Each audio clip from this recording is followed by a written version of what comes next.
오늘 말씀은 마가복음 11장 17절 말씀.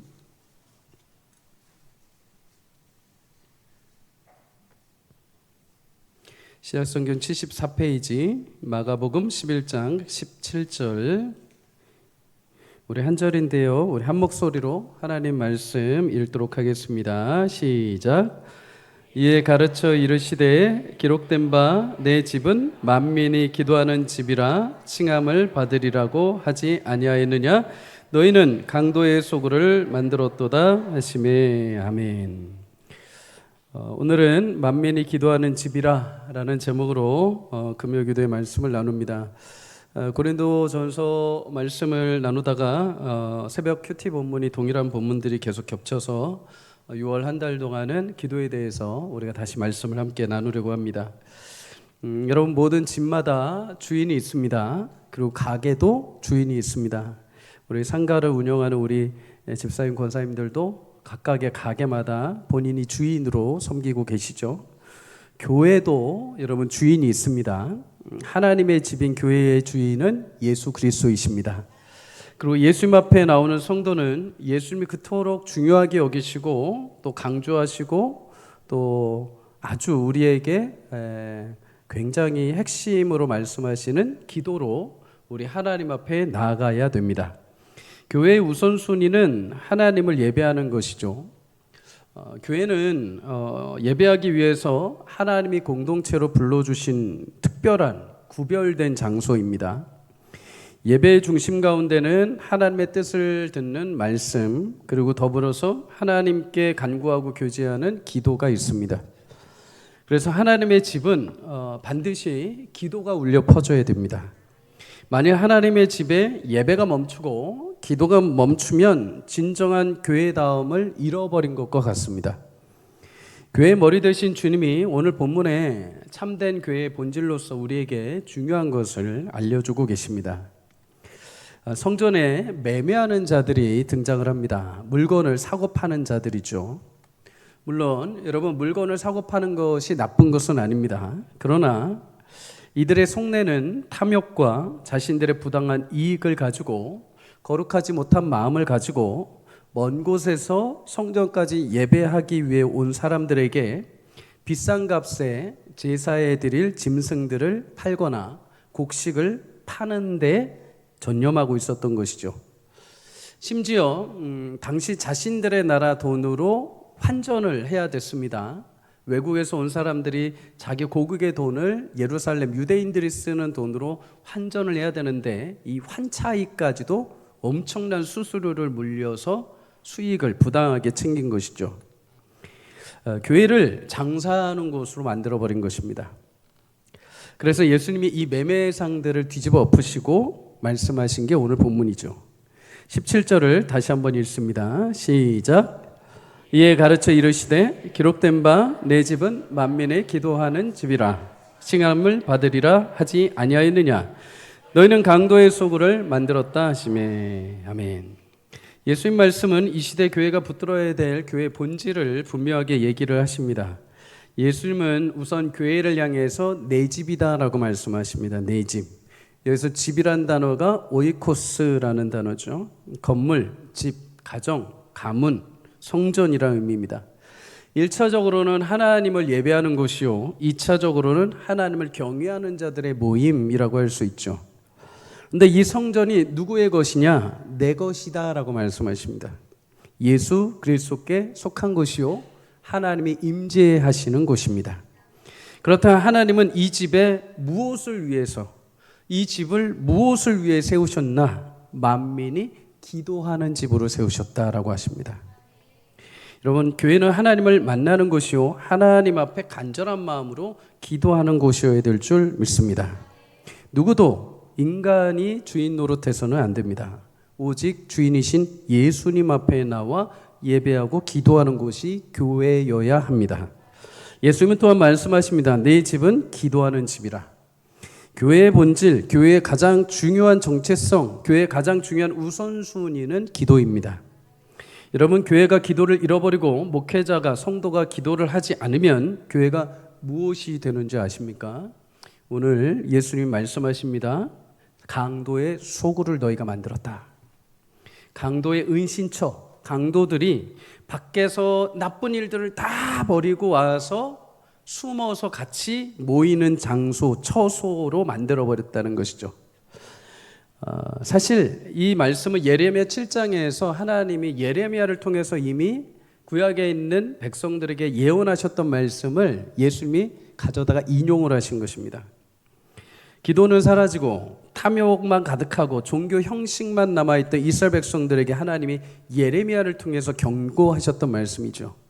강도들은 여러분 소굴 안에서 나쁜 짓 하지 않습니다. 밖에서 나쁜 짓 하고 강도들은 자기 소굴로 돌아오는 것이죠. 그렇다면 예수님이 지금 여기를 강도 소굴로 만들었다는 말은 무슨 말일까요? 지금 이곳에 모인 너희가 하나님을 경외한다고 모인 자들이지만 겉으로는 그렇게 그럴듯해 보일지 모르지만 속으로는 탐욕과 욕심이 가득한 강도들에 불과하다라는 것입니다. 진정한 회개도 없고 예배도 없고 기도도 없이 겉으로는 하나님을 경외한다고 하지만 속으로는 너희가 우상을 숭배하고 사람들을 어떻게 해서도 올가매려고 하고 하나님을 경외하지 않는 너희가 진짜 강도요, 너희 모임이 강도 소굴이라는 것이죠. 여러분, 교회가 교회답지 않게 되면은 강도 소굴이 되어버립니다. 교회가 기도하지 않으면 세상과 같아지는 게 아니라 세상보다 못한 곳이 되어버립니다. 기도하지 않는 목회자, 기도하지 않는 성도는 세상 사람들처럼 되는 것이 아니라 세상 사람들보다 더 못한 강도 소굴 모임이 되어버립니다. 사랑하는 여러분, 늘 기도에 힘쓰기를 주의 이름으로 축복합니다. 기도가 죽은 교회는 영혼이 없는 몸과 같습니다. 하나님은 인간을 창조하실 때 흙으로 만드시고 그 코에 생기를 불어 넣어주셨습니다. 여기서 생기라는 것, 니시마트 하임이라는 것은 뜻을 보면 생명의 호흡입니다. 생명의 호흡.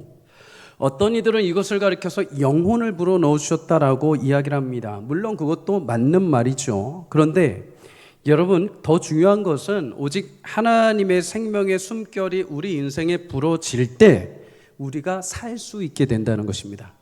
아무리 우리가 흙으로 빚어지고 아무리 영혼이 있다 하더라도 하나님의 숨결이 임하지 않으면 하나님의 이름으로 창조된 우리 인생은 살 수가 없다는 거죠. 창세기 20장 7절은 말씀합니다. 여호와 하나님이 땅의 흙으로 사람을 지으시고 생기를 그 코에 불어넣으시니 사람이 생령이 되니라. 하나님의 생기, 곧 전능자의 생명의 숨결이 딱 인생에 불어넣어졌을 때 인간이 살아있는 존재가 됐다는 것이죠. 여러분, 우리는 하나님의 생기가 필요한 자들입니다. 교회는 하나님의 생명의 바람이 불어야 됩니다. 하나님이 우리에게 부으시는 생명의 호흡이 없으면 우리는 죽을 수밖에 없습니다. 개인 영혼뿐만 아니라 교회도 마찬가지입니다.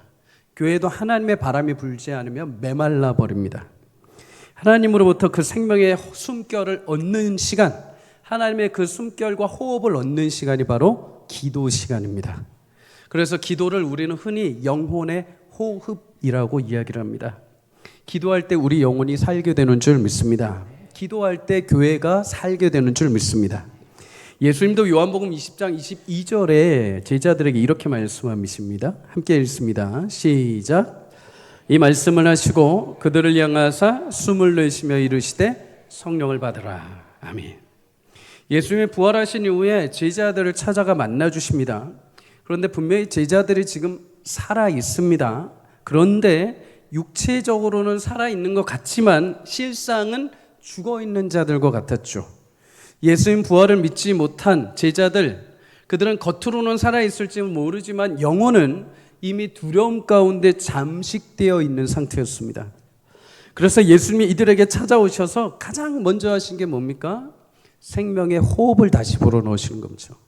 성령을 다시 주시는 것입니다. 우리의 기도 시간은 예수님을 통해서 교제하고 영혼의 호흡으로 다시 살아나는 시간입니다.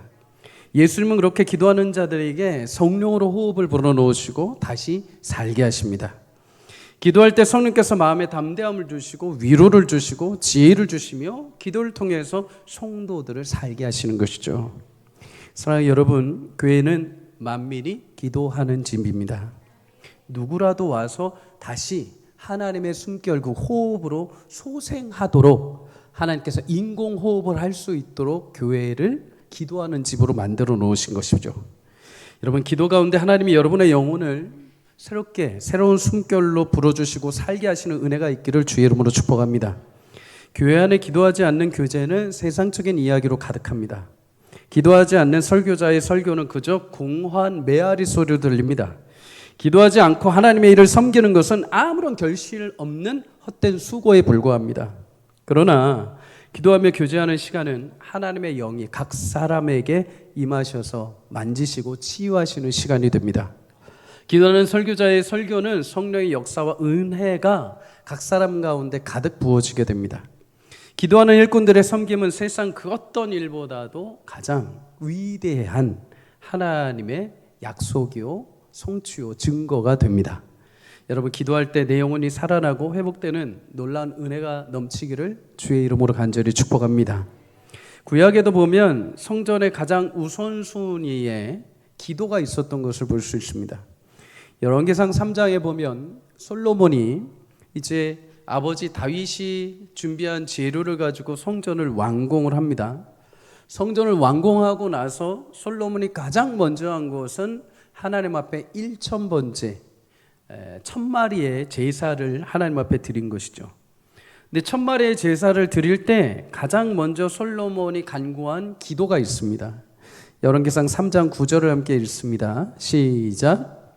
누가 주의 이 많은 백성을 재판할 수 있사오리까? 듣는 마음을 종에게 주사 주의 백성을 재판하여 선악을 분별하게 하옵소서. 아멘. 솔로몬은 하나님 앞에 가장 먼저 첫 예배 때 기도하는데 뭐를 달라고 하냐면 듣는 마음을 달라라고 말합니다. 듣는 마음. 무엇을 듣는 마음인가? 하나님의 말씀을 듣고 그것을 행할 수 있는 지혜를 달라는 것이죠. 잠언 9장 10절은 말씀합니다. 여호와를 경외하는 것이 지혜의 근본이다. 그래서 우리는 흔히 솔로몬이 하나님 앞에 지혜를 구했다 이렇게 표현을 합니다. 여러분, 기도할 때 하나님 말씀을 듣고 행할 수 있는 지혜를 하나님이 주십니다. 우리가 기도해야 할 이유는 세상에 살면서 우리에게 필요한 지혜들이 있습니다. 성도로서 하나님이 기뻐하실 만한 삶의 행동을 선택할 수 있는 지혜, 사단이 찾아와서 나를 유혹할 때 죄가 죄인지 아닌지 분별할 수 있는 지혜, 일상 속에서 하나님의 영광을 드러내기 위해 필요한 순간순간마다의 지혜, 그 모든 지혜는 곧 하나님으로부터 얻을 수 있는 것입니다. 설교자들은 기도가 필수입니다.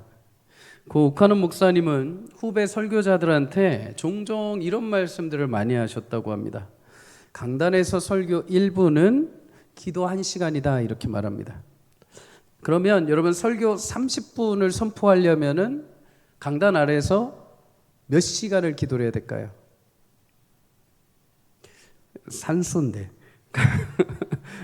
30시간이 필요한 거죠. 30시간을 기도하고 올라와서 설교하라는 것입니다. 그만큼 기도는 설교자도 예외 없다는 것입니다. 왜요? 하나님 앞에 지혜를 얻는 시간이기 때문이죠. 실제로 설교를 준비하다가도 막힐 때가 있습니다. 풀어지지가 않을 때가 있습니다. 말씀이 이해가 안 될 때가 있습니다. 그러면 서적도 찾아보고 주석도 찾아보고 이런 것도 다 찾아봐도 이해가 안 됩니다. 그러면 그때 하나님 앞에 나와서 기도하는 겁니다. 새벽마다 기도하다 보면 하나님께서 그 말씀이 이거구나 하고서 깨닫게 하시는 성령의 지혜를 주시는 것이죠. 사랑하는 여러분, 기도는 하늘의 지혜가 임하는 시간입니다. 세상이 말하거나 알려주지 않는 하나님만이 주실 수 있는 특별한 은혜가 임하는 시간. 그러니 여러분, 새벽 기도 시간이 얼마나 귀합니까? 가장 귀한 시간, 가장 첫 시작을 하나님 앞에 나와서 기도할 때 하나님께서 부으시는 지혜를 가지고 하루를 살아가는 축복이 있기를 주의 이름으로 소망합니다. 내 기도 제목, 내가 열심히 하나님 앞에 기도하는 것도 여러분 좋습니다. 그러나 내가 기도하고 나서 하나님이 내 마음에 잠잠케 찾아오시는 하나님의 음성, 또 하나님이 내가 열심히 기도하는 그 제목에 대해서 하나님이 깨닫게 하시는 지혜를 들을 수 있는 시간을 두고 여러분 돌아가시기를 바랍니다. 크신 하나님의 지혜가 임할 때 내가 여태까지 풀지 못했던 인생의 수많은 고민과 숙제들을 하나님의 지혜로 풀어내게 하시는 은혜를 주십니다. 여러분, 여전히 인생에 풀리지 않는 문제들이 있습니까? 해결하기 어려운 인간관계, 사업의 문제, 자녀들의 문제가 있습니까? 하나님은 그를 경외하고 간구하는 자들에게 지혜를 주십니다. 유다 출신으로 바벨론에 끌려온 다니엘을 여러분 아실 것입니다. 다니엘, 성경에서 유일하게 연속되는 왕, 4명의 왕을 섬긴 관료입니다. 관료. 대단하죠. 한 명의 왕만 섬기는 것도 굉장히 힘든 일인데 4명의 왕이 바뀌는데도 계속해서 그 자리에서 섬길 정도로 뛰어난 지혜가 있던 사람. 다니엘 제국의 느부갓네살 왕, 바벨론 말기의 벨사살 왕, 바벨론 멸망 직후에 등장한 메대 다리오 왕, 이후 바사 제국의 고레스 왕까지 총 4대의 왕이 패하고 나라가 무너지고 세워지고 왕이 세워지고 이 수많은 일들이 있음에도 불구하고 놀랍게도 다니엘은 변하지 않고 계속 이 4대가 지나는 동안에도 섬깁니다. 그 이유가 무엇인가? 다니엘 1장 17절에 말씀합니다. 하나님이 내 소년에게 학문을 주시고 모든 서적을 깨닫게 하시고 지혜를 주셨으니 다니엘은 또 모든 환상과 꿈을 깨달아 알더라. 하나님이 다니엘과 그의 세 친구 사드락, 메삭, 아벳느고에게 특별하게 학문을 깨닫는 지혜도 주시고 꿈을 깨닫는 하늘의 능력까지 부어주셨습니다. 그러면 왜 이들에게 하나님께서 이런 특별한 지혜를 부어주셨는가? 다니엘 6장 10절을 함께 읽습니다. 시작. 다니엘이 이 조서에 왕의 도장이 찍힌 것을 알고도 자기 집에 돌아가서는 윗방에 올라가 예루살렘으로 향한 창문을 열고 전에 하던 대로 하루 3번씩 무릎 꿇고 기도하며 그의 하나님께 감사하였더라. 아멘. 다니엘이 하나님께 감사함으로, 하나님께 기도함으로 하나님께서 다니엘에게 지혜를 주시고 깨닫는 은혜를 주셨습니다. 심지어 다니엘의 이 지혜가 얼마나 뛰어났는지, 이거는 하나님 주신 지혜다 보니까 세상의 지혜가 범접할 수가 없는 겁니다. 그래서 다니엘 2장 48절에 보면 느부갓네살 왕이 당시에 바벨론에도 수많은 지혜자들이 많았거든요. 지식자들이 있고 철학자들이 있고 천문학자들이 있었음에도 불구하고 다니엘을 그 지혜자들의 어른으로 세웁니다. 하늘의 지혜가 감히 땅의 지혜가 하늘의 지혜를 범접할 수 없는 것이죠. 사랑하는 여러분, 하늘의 지혜를 사모하기를 주의 이름으로 축복합니다. 우리 청년들, 청소년들, 어린 친구들, 지혜는 하나님이 주십니다. 하나님께 기도할 때 하나님 여러분 마음에 생각을 넓히시고 지식의 지혜를 더하십니다. 무엇보다도 하나님이 여러분 인생에 비전을 밝히 열어주셔서 하나님이 이끄시는 놀라운 인생을 살게 하실 줄 믿습니다. 우리 부모님들 자녀들을 위해서 열심히 기도하고 계시죠. 물론 우리 자녀들의 학교, 우리 자녀들의 취업, 우리 자녀들의 미래를 위해서 기도도 필요합니다. 그런데 동시에 하나님 우리 자녀에게 하나님의 지혜를 부어주옵소서. 하늘의 지혜를 얻게 하여 주시옵소서. 여러분, 지혜가 있는 자는 하나님을 기쁘시게 하고 부모님도 기쁘게 합니다. 만든 말이 아닙니다. 잠언 10장 1절 함께 읽습니다. 시작. 솔로몬의 잠언이라 지혜로운 아들은 아비를 기쁘게 하거니와 미련한 아들은 어미의 근심이라. 아멘. 지혜를 얻는 것이 세상에 금을 얻는 것보다 낫고 명철을 얻는 것이 은을 얻는 것보다 더욱 귀한 일입니다.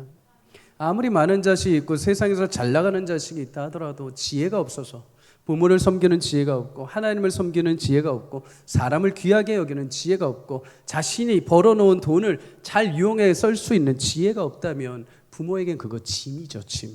그러나 내 자식이 남들보다 조금 능력이 부족하고 조금 남들보다 학교가 좀 덜해도 남들보다 외모가 좀 덜해도 이 아이가 하는 행동 하나하나가 정말 누가 봐도 하나님께서 주신 지혜로 일하는 아이를 보면 마음은 기쁨이 찾아오게 되어 있습니다. 여러분, 다니엘 12장 3절은 이렇게 말합니다. 지혜 있는 자는 공창의 빛과 같이 빛날 것이요 많은 사람을 옳은 대로 돌아오게 한 자는 별과 같이 영원토록 빛나리라. 아멘. 여러분, 이 지혜가 누구로부터 오는가? 지혜의 왕이신 하나님으로부터 오는 줄 믿습니다. 오늘 이 밤에 간구할 때 우리 성도님들뿐만 아니라 우리 자녀들에게 하늘의 지혜가 임하는 은혜가 있기를 주의 이름으로 간절히 축복합니다. 두 번째로 기도는 하나님의 용서와 회복을 경험하는 시간입니다. 솔로몬은 성전에서 기도할 때 자신에게만 지혜만 달라고 기도하지 않았습니다. 열왕기상 8장 29절에서 30절을 함께 읽습니다. 시작. 주께서 전에 말씀하시기를 내 이름이 거기 있으리라 하신 곳 이 성전을 향하여 주의 눈이 주야로 보시오며 주의 종이 이곳을 향하여 비는 기도를 들으시옵소서. 주의 종과 주의 백성 이스라엘이 이곳을 향하여 기도할 때에 주는 그 간구함을 들으시되 주께서 계신 곳 하늘에서 들으시고 들으사 사하여 주옵소서. 아멘.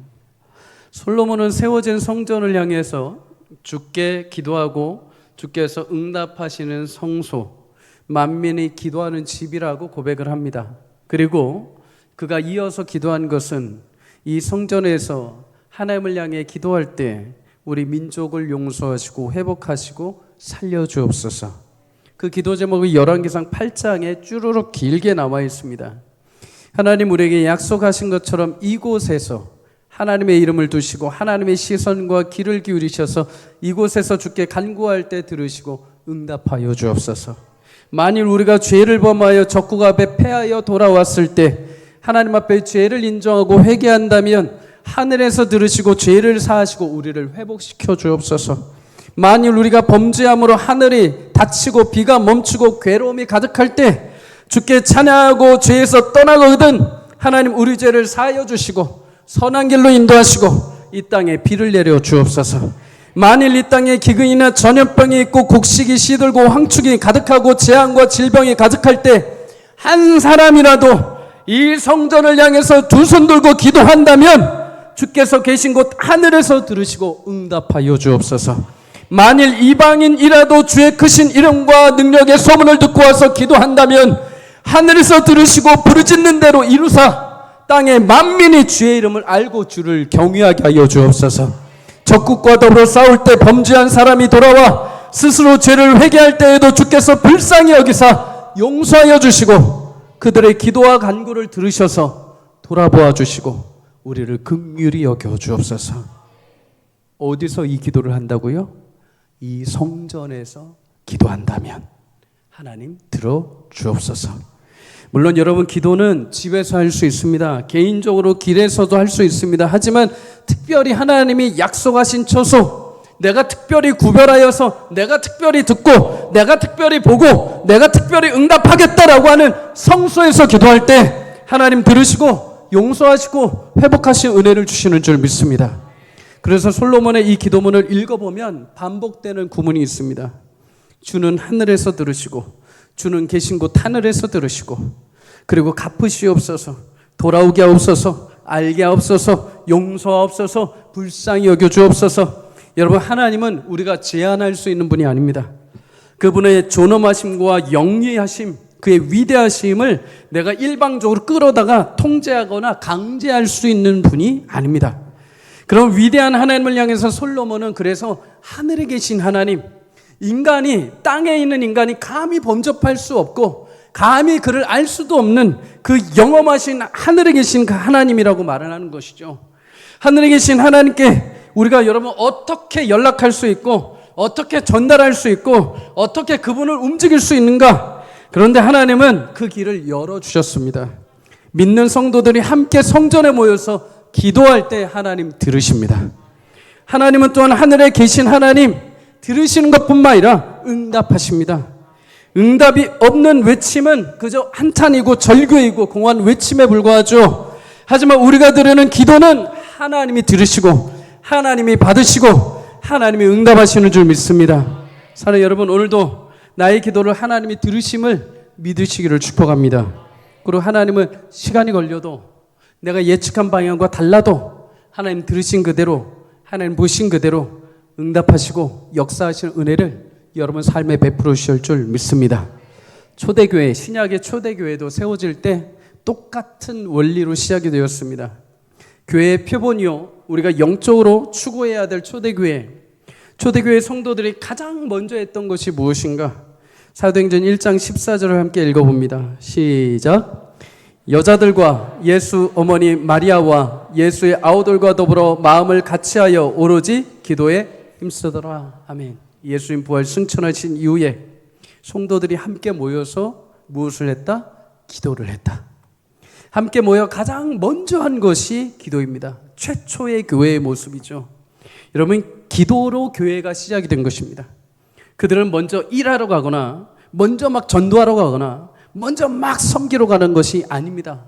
가장 먼저 하나님 위로부터 부으시는 지혜, 그 은사와 성령의 역사를 얻기 위하여 기도했을 때 하나님께서 성령의 불같은 역사를 그곳에 모인 120명의 모든 성도들에게 베풀어 주시고 응답해 주셨습니다.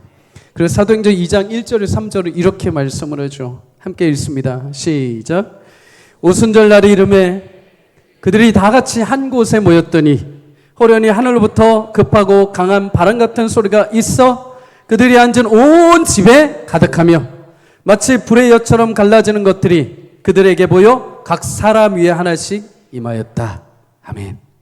이들이 어디에요? 한 자리에 함께 모여서 기도할 때 하나님의 영이 그곳에 모인 각 개인들에게 성령의 은사와 역사로 응답을 해주셨습니다.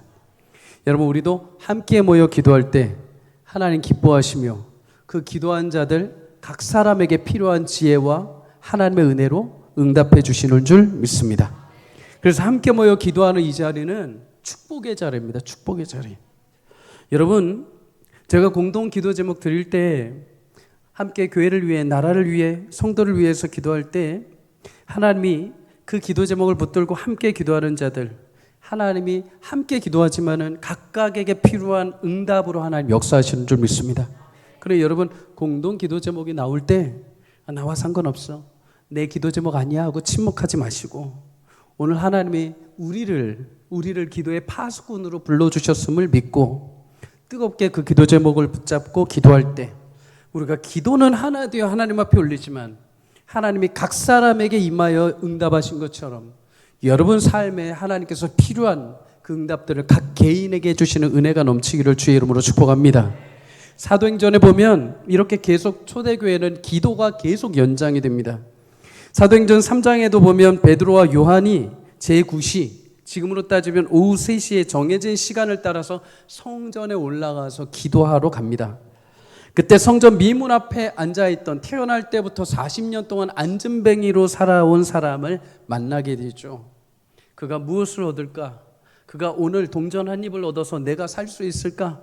내가 오늘 저거 하나 얻어서 밥을 먹을 수 있을까? 간절한 마음으로 쳐다볼 때 베드로와 요한이 말합니다. 우리에게 은과 금은 없지만 내게 있는 내 것 예수 그리스도의 이름으로 일어나 걸으라 라고 말할 때 그는 그 이름의 능력으로 일어나 걷게 된 줄 믿습니다.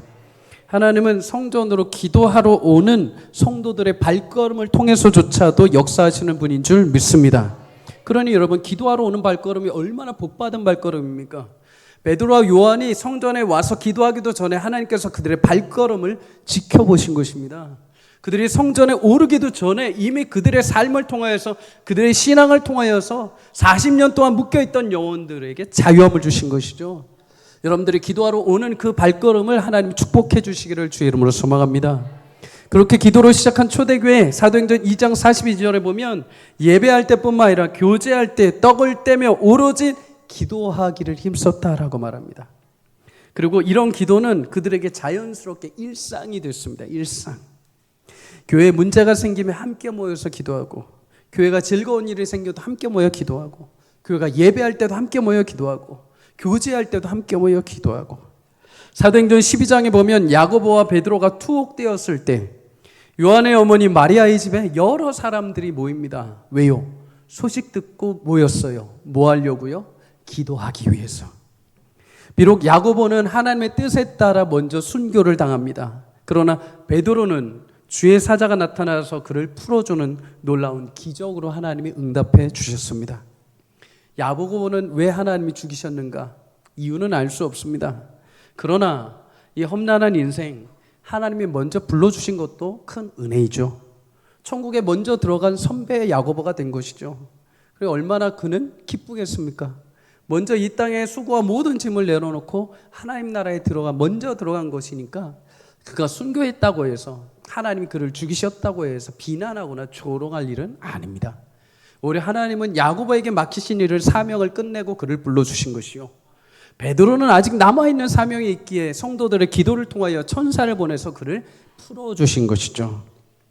여러분, 많은 일들이 있었죠. 점점 사람들이 늘어나면서 교회 일꾼들이 세워지게 됩니다.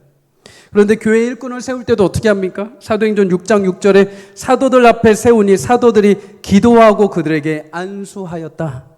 일꾼들을 세우는데 그냥 세우는 게 아닙니다. 칭찬으로 일꾼들을 세우는데 그냥 인기로 세우는 게 아니라 하나님 앞에 지혜와 성령이 충만한 자들, 주님을 사모하고 주를 위해서 내 삶을 헌신하고자 하는 자들, 근데 그냥 세우는 게 아니에요. 어떻게 해요? 기도하며 세웠다. 하나님의 영이 충만하기를, 하나님 이 인생을 통하여 주의 거룩한 십자가 영광이 드러나기를, 주님께서 끝까지 이 영혼을 책임져 주시기를 기도함으로 세운 것입니다. 여러분, 두려움과 염려가 찾아왔을 때 어떻게 했을까요? 사도행전 4장에 보면 온 성도가 두려움 가운데 사로잡히게 됩니다. 베드로가 옥에 갇히고 사람들에게 갇혔다는 소식을 들었을 때 두려운 마음, 그런데 베드로가 풀려났다는 소식을 듣고 담대함을 얻게 됩니다. 그런데 그 담대함이 그냥 인간적인 담대함으로 끝날 수 있잖아요. 그러니 성도들이 한 곳에 모입니다. 그래서 무엇을 하는가? 하나님께 소리를 높여서 기도를 합니다. 하나님, 우리에게 복음을 전할 수 있는 담대함을 주옵소서. 전하는 곳마다 놀라운 역사가 일어나게 하셔서 예수님 살아계심이 증거되게 하여 주시옵소서. 하나님이 이 기도를 얼마나 기뻐하셨는지 사도행전 4장 31절에 하나님이 이렇게 응답을 하십니다. 함께 읽습니다. 시작. 빌기를 다음에 모인 곳이 진동하더니 무리가 다 성령이 충만하여 담대히 하나님의 말씀을 전하니라. 아멘. 성경에서 하나님이 임재하시고 하나님의 영광을 드러내실 때 그곳이 흔들리고 진동하고 지진이 일어나는 것을 볼 수 있습니다. 진동이 났다는 것은 한마디로 하나님이 들으시고 응답하셨다는 거죠. 비단 장소만 진동이 일어난 것이 아닙니다. 그곳에 모여있는 성도들, 그곳에 모여서 기도하는 성도들의 마음에 진동이 일어난 것입니다. 두려웠던 마음이 하나님 담대한 마음으로 바꿔주신 것이죠. 사랑하는 성도님들, 오늘 이 밤에 기도할 때 하나님께서 지축을 흔드시고 우리의 마음을 진동케 하시는 은혜가 넘치기를 주의 이름으로 축복합니다. 두려워하는 자들에게 담대함을 주시기를 축복합니다. 불안과 염려가 있는 자들에게 평강의 은혜를 주시기를 축복합니다. 미래가 불투명한 자들에게 하나님의 지혜와 비전을 주시기를 주의 이름으로 축복합니다. 믿음의 불씨가 꺼져 있는 자들에게 하나님께서 다시 한번 그대의 불이 타오르게 하시는 놀라운 은혜 주시기를 주의 이름으로 축복합니다. 진동이 일어나기를 바랍니다. 말씀을 마무리합니다. 교회의 주인은 주님이십니다. 주님은 교회를 만민이 기도하는 집으로 세우셨습니다. 우리 교회가, 내 개인이 강도의 소굴이 아닌 기도의 집이 되기를 주의 이름으로 축복합니다. 기도에 힘쓰기를 바랍니다. 기도는 우리 영혼에 하나님의 생명의 숨결이 닿는 순간입니다. 주님이 우리의 막혀있던 숨통을 열어주시는 시간이요, 숨을 못 쉬어가지고 죽어있던 우리 영혼을 다시 소생케 하시는 시간입니다. 기도할 때 우리 영혼이 소생하고 우리 교회가 살아나는 역사가 일어나기를 주의 이름으로 축복합니다. 기도할 때 하나님은 우리에게 하늘의 지혜를 보여주십니다. 또한 기도할 때 하나님은 우리에게 용서와 회복을 경험하게 하십니다. 두려움을 담대함으로, 염려를 평안으로, 낙심된 자에게 비전과 소망을 주십니다. 이 모든 역사와 은혜를 하나님은 만민이 기도하는 집, 교회에서 성도가 함께 모여 기도할 때 베풀어 주십니다. 초대교회 성도들의 일상과 신앙은 늘 기도가 끊이지 않았습니다. 그거는 누가 시켜서가 아니요, 마땅히 성도로서 하나님과 호흡하며 하나님의 은혜를 구하기 위하여 마땅히 그들이 살기 위하여 할 수밖에 없었던 당연한 일이었습니다. 그들이 그렇게 살다가 로마의 핍박으로 카타콤에 들어갔다 하지라도 그곳에서 그들은 기도로 하나님 앞에 승부를 보며, 그들이 마침내 끌려 잡혀와서 사형장에 들어가도 사자우에 들어가도 그들은 하나님을 찬양하고 하나님께 기도하는 것을 잃지 않았습니다. 사랑하는 여러분, 기도하는 것은 하나님의 모든 주권을 인정하는 것이요, 그의 신실하신 역사를 고백하는 자리입니다. 하나님은 그렇게 만민이 기도하는 집에서 하나님 앞에 신실하게 기도하는 성도들의 그 간구를 들으시고 오늘도 역사하시고 응답하시고 돌보시는 은혜를 베풀어 주실 것입니다. 오늘 이곳이 만민이 기도하는 집이요, 하나님이 들으시고 하나님이 응답하셔서 놀랍게 이루시는 역사의 밤이 되시기를 주의 이름으로 간절히 축복합니다.